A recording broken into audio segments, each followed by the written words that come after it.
Right folks, how are we all? It's Sunday the 29th of September, it's 10 to 10. And as we all know, or you people out there who watch me, I like a bit of politics. I like to question things and spin things around in my little bonehead. And, or my little gammon head, as some people like to say.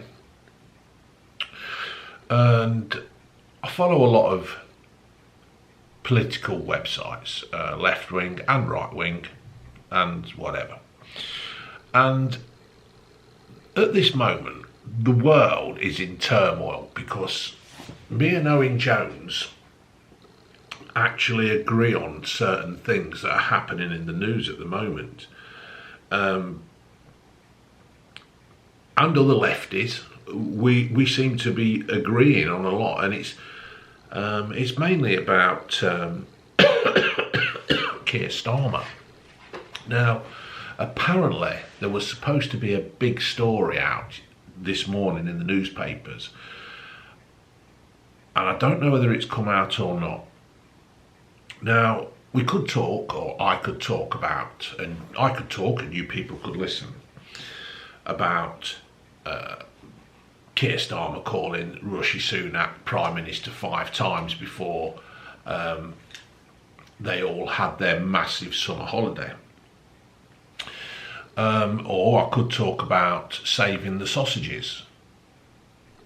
That is a massive, massive slip up to say, saving the sausages. I know when I read things out, I get my words mixed up and I say the wrong thing, or I see something and I can't say I want to say something else.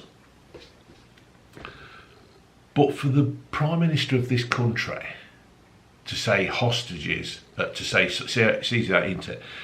sausages and not hostages is ridiculous. What happened there? I could mention all the free stuff about football tickets and executive boxes in Arsenal and going to Crystal Palace games and Taylor Swift tickets and how he has to sit in a certain area because of his own safety. Well, surely he's bought that on himself, his own safety. People have basically had enough of him. If you've got to worry about your own safety at a football match, then you're obviously doing something wrong. I wasn't a fan of Rishi Sunak, but he went and sat in the stadium in Southampton. Didn't bother him. Boris has been to football matches and stuff. Didn't bother them. So what makes Keir so special that he needs VIP treatment? What makes him so special? And last night, as me and June were waiting for the Sunday papers to come out on the TV, I was on Twitter, and Twitter, formerly known X, formerly known as Twitter. Keir Starmer was trending on Twitter, and everybody were throwing the 10 pence thing. And I don't care if he's gay. Obviously he has a problem with him being gay. I would probably think if he is gay, his wife has a problem with it. He has been to gay clubs, he's admitted he's been to gay clubs, and the gay thing doesn't bother me. I want somebody who can run a country, I don't care if he's gay or not.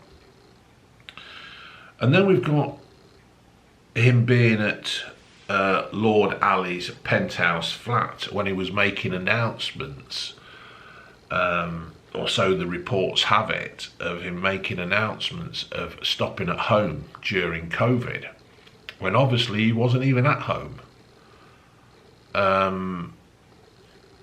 He also used Lord Ali's place for the announcement of the Queen's death, which is again during the COVID situation. So what makes it so special for him that he doesn't have to be at his home with his wife?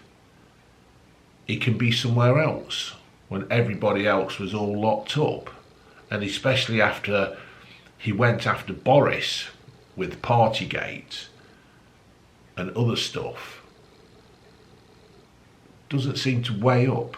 And then we have him going on at having his son at Lord Alley's place revising for his exams, blaming it on the press, wanting some peace and quiet. How many other kids who were revising for exams at that time wanted peace and quiet, but they couldn't get the peace and quiet because they were all locked up in a house with God knows how many other family members there? What makes Keir's son so special that he has to have this special treatment? But when you actually look into it, Guido Fawkes or Guido Fawkes or whatever it is.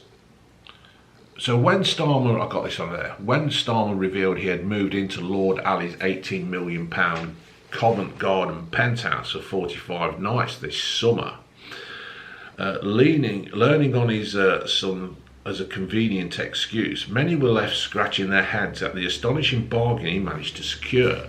According to his registered interest, Starmer valued the accommodation donations at £20,437.28, covering his stay from May the 29th to July the 13th, 2024.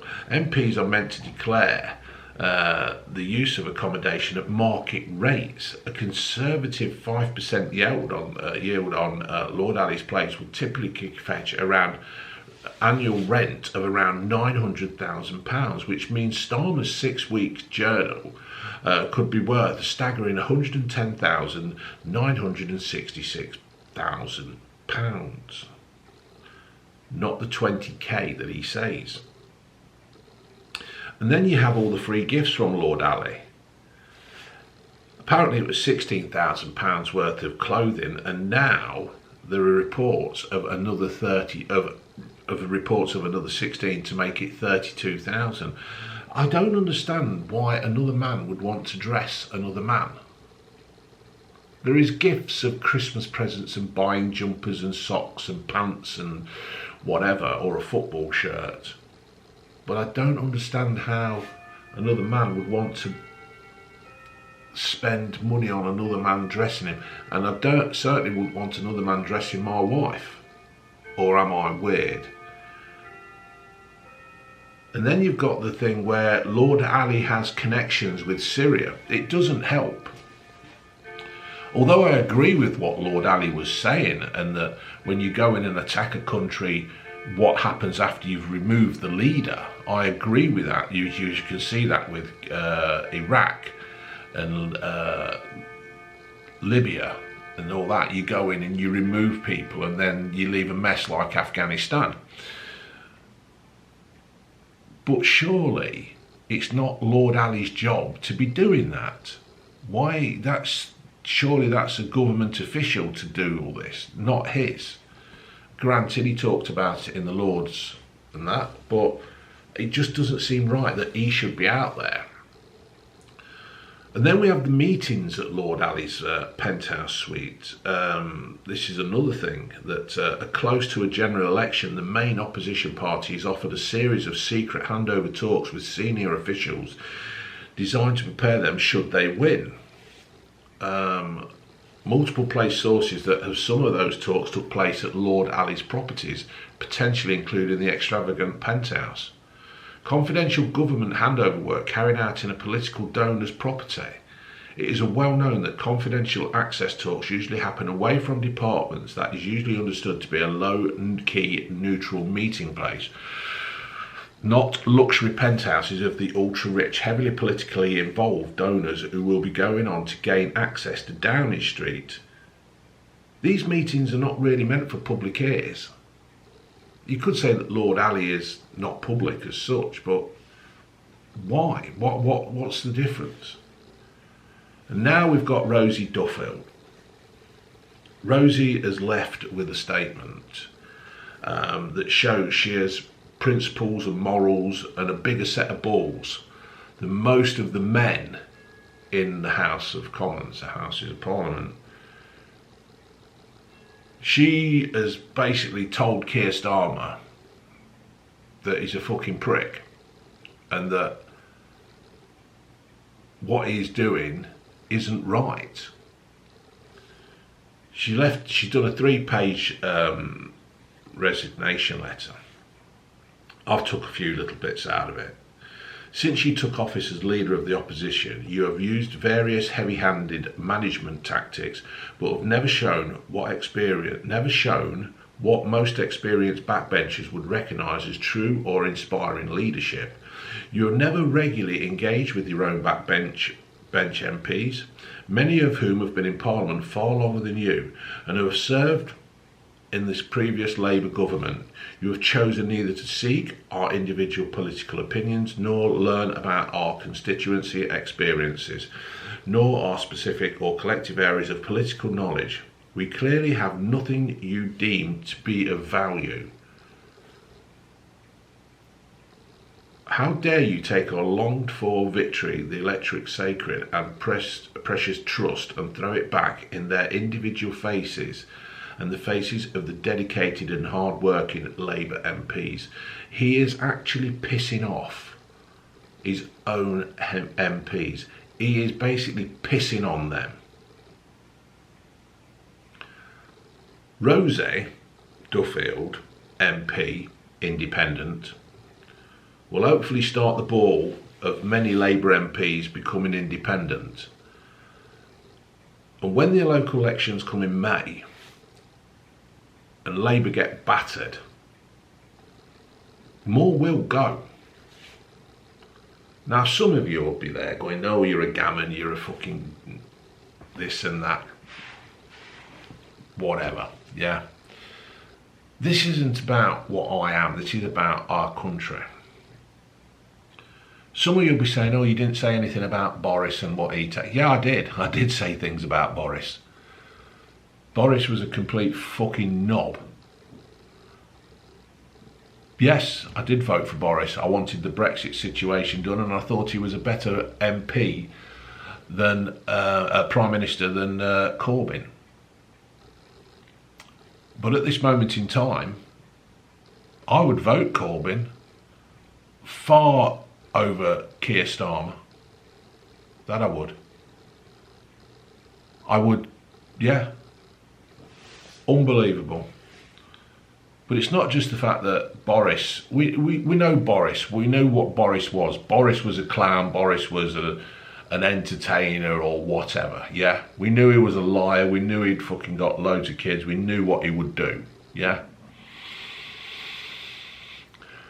But it's the hypocrisy of Starmer and his righteous attitude of thinking that he's entitled to all this and how he seems to think that he's you know, he is what he is. He's just a fucking idiot. Something needs to happen. He needs to either resign or Labour have got to start talking behind the scenes and get him removed. We can't have a Prime Minister who is so heavily involved in other stuff with secrets that are coming out all the time. And the way he's treating the pensioners and other voters and the way he's pushing the green climate thing and everything like that, it's dangerous. He is not prepared. The situation is, Labour have been in opposition for so long. Now they're actually in power. They don't know what to do. And while all this is happening, he can't run a country. His mind isn't on the job. Put your comments down below, folks. Let me know if you agree or not. Laters.